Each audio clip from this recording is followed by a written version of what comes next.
बद्रीनाथ धाम हिंदुओं के 4 धामों में से एक बद्रीनाथ धाम भगवान विष्णु का निवास स्थल है।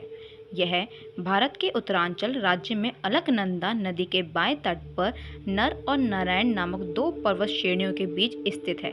गंगा नदी की मुख्य धारा के किनारे बसा यह तीर्थ स्थल हिमालय में समुद्र तल से 3050 मीटर की ऊंचाई पर स्थित है। हिंदुओं के 4 धाम तीर्थ स्थल के नाम हैं बद्रीनाथ, द्वारिका, जगन्नाथ और रामेश्वरम। ये 4 धाम प्रमुख हैं, लेकिन जब व्यक्ति बद्रीनाथ दर्शन करने जाता है तो उसे गंगोत्री, यमुनोत्री और केदारनाथ के दर्शन भी करने चाहिए। इन चारों को मिलाकर छोटा 4 धाम कहा गया है। आओ जानते हैं बद्रीनाथ मंदिर के बारे में और बारीकी से इस वीडियो के माध्यम से। लेकिन उससे पहले जो भी व्यक्ति केदारनाथ बद्रीनाथ जाना चाहता है वह कमेंट में हर हर महादेव लिख दे। जो भी भक्त लिखेगा वो इसी साल केदारनाथ बद्रीनाथ जाएंगे। चलिए शुरू करते हैं। केदारनाथ को जहां भगवान शंकर का आराम करने का स्थान माना गया है, वहीं बद्रीनाथ को सृष्टि का 8वां बैकुंठ कहा गया है, जहां भगवान विष्णु 6 महीने निद्रा में रहते हैं और 6 माह जागते हैं।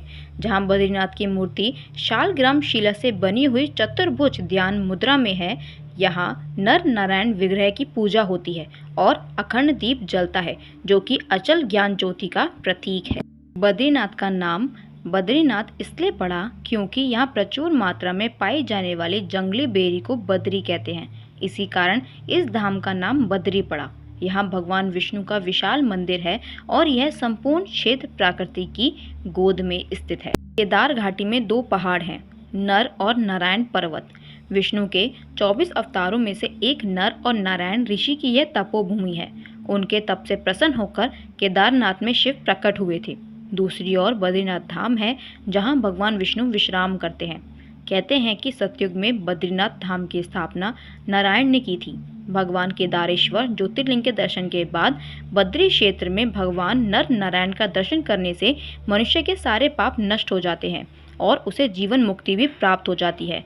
इसी आशय को शिव पुराण के कोटि रुद्र संहिता में भी व्यक्त किया गया है। क्या लुप्त हो जाएगा बद्रीनाथ? पुराणों अनुसार भूकंप, जल प्रलय और सूखे के बाद गंगा लुप्त हो जाएगी और इसी गंगा की कथा के साथ जुड़ी है बद्रीनाथ और केदारनाथ तीर्थ स्थल की रोचक कहानी। भविष्य में नहीं होंगे बद्रीनाथ के दर्शन, क्योंकि माना जाता है कि जिस दिन नर और नारायण पर्वत आपस में मिल जाएंगे, बद्रीनाथ का मार्ग पूरी तरह बंद हो जाएगा। भक्त बद्रीनाथ के दर्शन नहीं कर पाएंगे। पुराणों के अनुसार आने वाले कुछ वर्षों में वर्तमान बद्रीनाथ धाम और केदारेश्वर धाम लुप्त हो जाएंगे और वर्षों बाद भविष्य में भविष्य बद्री नामक नए तीर्थ का उद्गम होगा। यह भी मान्यता है कि जोशी मठ में स्थित नरसिंह भगवान की मूर्ति का एक हाथ साल दर साल पतला होता जा रहा है। जिस दिन यह हाथ लुप्त हो जाएगा, उस दिन बद्री और केदारनाथ तीर्थ स्थल भी लुप्त होना प्रारंभ हो जाएंगे।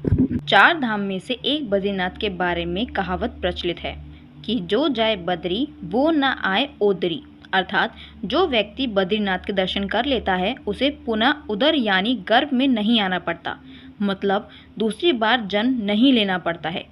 शास्त्रों के अनुसार मनुष्य को जीवन में कम से कम 2 बार बद्रीनाथ की यात्रा जरूर करनी चाहिए। चलिए दोस्तों, ये रही बद्रीनाथ मंदिर के बारे में कुछ रोचक जानकारी। मिलते हैं एक नई वीडियो के साथ। तब तक इस वीडियो को ढेर सारा प्यार दें, लाइक करें, शेयर करें और बेल आइकन दबाकर सब्सक्राइब करना ना भूलें। धन्यवाद।